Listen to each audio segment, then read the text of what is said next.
Let's talk about the laziest, most bullshit trope in all of storytelling: magical resurrection. The "they were never really dead" reveal, the clone twist, the "it was all a dream." It is emotional fraud. It tells the audience, it tells you, that your pain doesn't matter, that your investment was pointless. It turns grief into clickbait instead of catharsis. Today we're not talking about that. We're talking about the real thing. We're talking about that moment in a story when a beloved character dies, and the world keeps turning. When the mission keeps going, even when the person you thought you couldn't live without is just gone. When a story forces me to face that permanent loss, I don't feel cheated. I feel hollow.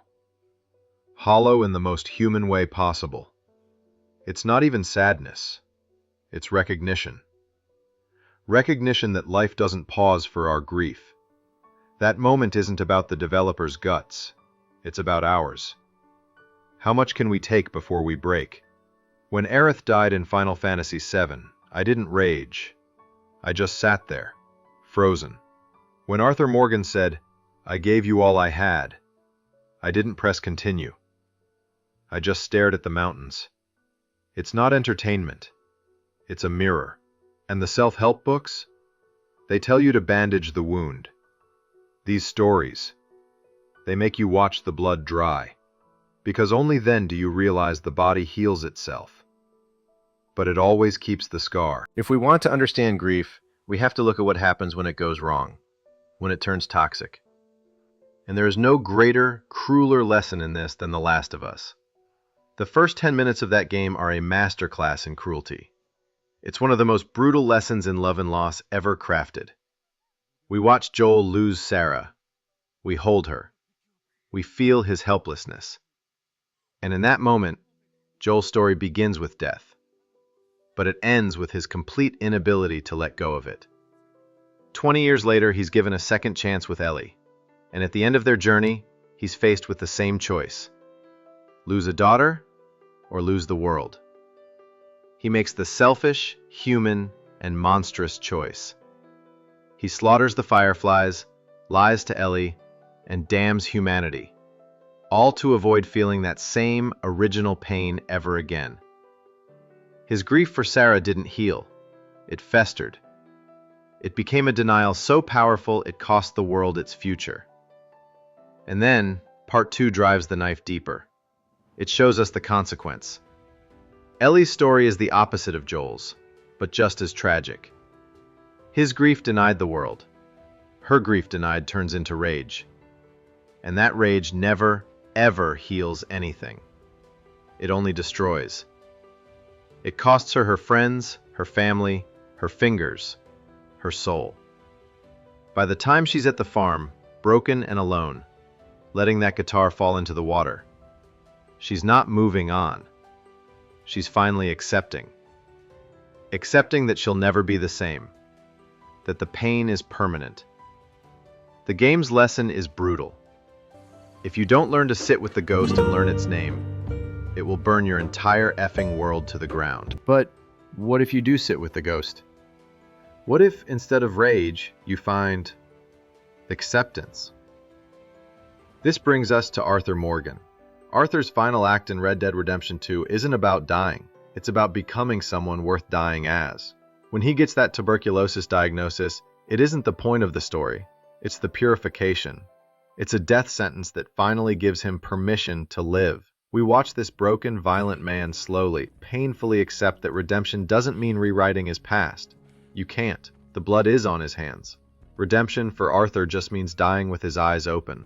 It means using his last few breaths to give someone else a chance at the life he squandered. "I gave you all I had," he tells Dutch. And he did. He gave it to John, to Sadie, to the people he could save.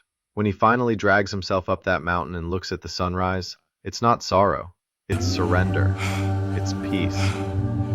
Red Dead Redemption 2 teaches us that letting go isn't giving up. It's just letting peace catch up to you.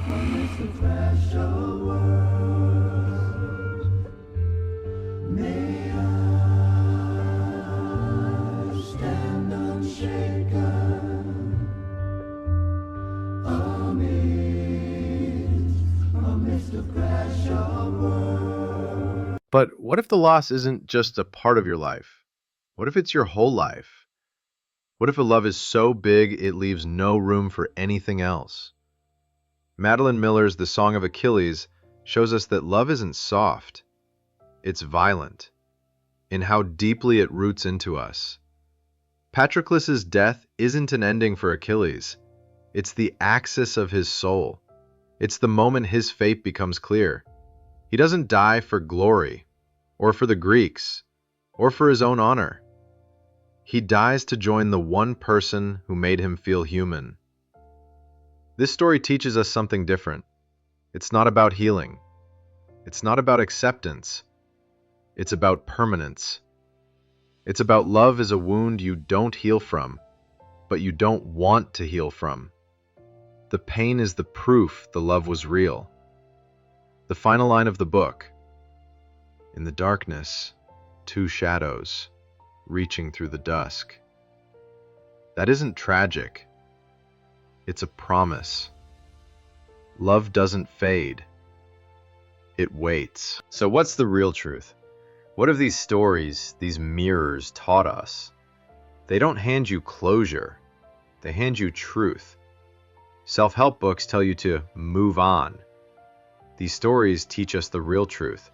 You don't move on. You move forward. You move forward with the hole still in you. The lie is that grief shrinks over time. It doesn't. You just grow around it. That hollow space becomes a part of your shape. Healing isn't about forgetting. It's about remembering, without breaking every single time. It's about the pain becoming part of your rhythm, not the whole song. The people who die, the loves we lose, they stay with you. Arthur stays with us. Joel and Ellie stay with us. Achilles and Patroclus stay with us. That's the real alchemy of grief. It doesn't disappear, it just changes shape. And if you're lucky, if you've really paid attention, it teaches you how to love deeper and harder the next time. What's a story, from a game, a book, or a movie, that made you sit with the ghost? The one that taught you something real about loss? I want to read your stories in the comments.